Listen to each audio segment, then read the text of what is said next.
अतीक का डॉन दाऊद से कनेक्शन का हुआ खुलासा। सूत्रों के हवाले से बड़ी खबर, खुफिया एजेंसी को मिली अहम जानकारी। अतीक अहमद डी कंपनी से लेता था हथियार, तो छोटा शकील का गुर्गा देता था यह हथियार। सूत्रों के हवाले से डी कंपनी कनेक्शन, खुफिया एजेंसियों को अहम जानकारी मिली। अतीक अहमद डी कंपनी से लेता था हथियार, यानी कि जिस तरीके से जांच का दायरा बढ़ता जा रहा है वैसे वैसे राज सामने आते जा रहे हैं। माफिया अतीक अहमद से जुड़ी बड़ी खबर, जो अब हथियारों को लेकर के, जो बुलडॉग जैसे जो हथियार थे, जो इनकी दूरदर्शिता, इनकी गहराई साफ तौर पर समझी जा सकती थी कि एक बड़े हमले की किस तरीके से साजिश की फिराक में था।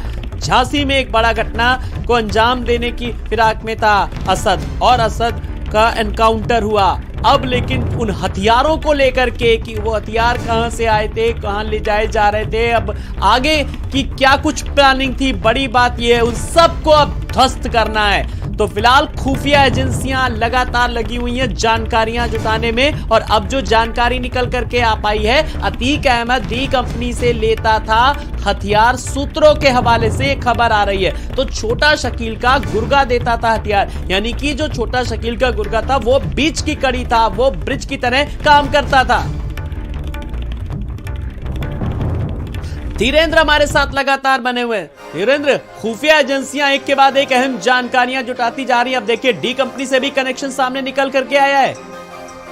जी बिल्कुल, जिस तरीके से 4 दशक से अधिक तक का जो साम्राज्य रहा है अतीक अहमद का, लगभग 42 साल का इसका आपराधिक इतिहास रहा है, जिसमें कई ऐसे जो माफिया रहे हैं या आपराधिक किस्म के आदमी रहे, या जो गिरोह के और अन्य सदस्य थे, अलग अलग संगठनों से लोग जुड़े होने की बात कर रहे थे। जो इसका गैंग है, बहुत बड़ा गैंग है, और इस गैंग के कई ऐसे मेंबर हैं जो लगातार आपराधिक गतिविधियों में संलिप्त रहा करते थे। अब जो पुलिस को अहम जानकारी मिली है, और जो खुफिया इकाइयां भी अब इसके बारे में जानकारी कर रही है, खास करके जब एटीएस ने कल 4 घंटे इनसे पूछताछ किया है, तो कुछ अहम जानकारी जरूर पुलिस के हाथ लगी है, एटीएस के हाथ लगी है। अब जल्द उस पूरे मामले में भी इनके ऊपर मामला दर्ज हो सकता है और शिकंजा कस सकता है। लेकिन दूसरी तरफ जिस तरीके से एक तरफ पुलिस की जो जांच है वो उसका दायरा बढ़ रहा है, तो दूसरी तरफ आपराधिक साम्राज्य से इकट्ठा की गई जो संपत्ति है उस पर चोट करने चलिए आप नजर रखिएगा। बहुत बहुत शुक्रिया धीरेन्द्र इस तमाम सारी जानकारी के लिए।